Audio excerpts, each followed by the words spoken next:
ऋग्वेद के मंत्रों को पढ़ने वाले ऋषि को होत्रु कहते हैं। जैसे कि अभी के दौर में जिस प्रकार लोग शादी ब्याह करवाते हैं तो उसमें पंडितों को लाया जाता है तो वो मंत्र वेद का उच्चारण करते हैं।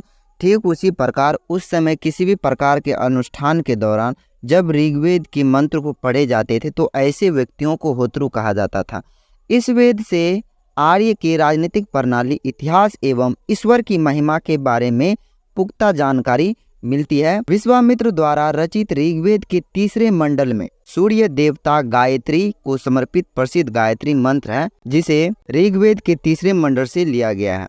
सावित्री का यहाँ अर्थ है सूर्य देवता का एक ऐसा रूप जो कि पूरे धरती को या कहें पूरे पृथ्वी के जीव को या किसी भी प्रकार के रहने वाले वस्तु हो उनको एक शक्ति प्रदान करने वाला रूप होता है, जिसे सावित्री कहा जाता है। इसके अर्थात ऋग्वेद के 9वें मंडल में देवता सोम का भी उल्लेख प्राप्त है।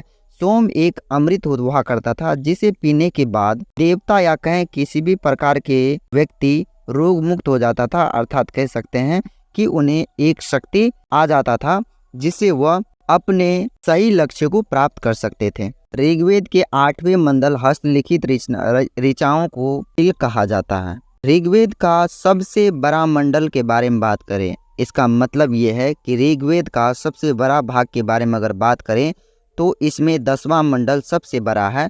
इसमें नदी स्तुति अर्थात स्तुति सूक्त, नदियों की प्रशंसा, नदी स्तुति का मतलब होता है नदियों का प्रशंसा, पुरुष मुक्त अर्थात वैदिक समाजशास्त्र और नासिदीय सूक्त ब्राह्मण के सृजन से संबंधित विभिन्न अनुमानों के बारे में तथा सूर्य सूक्त, विवाह श्लोक तथा इसके अलावा भी बहुत सारी जानकारी सम्मिलित है।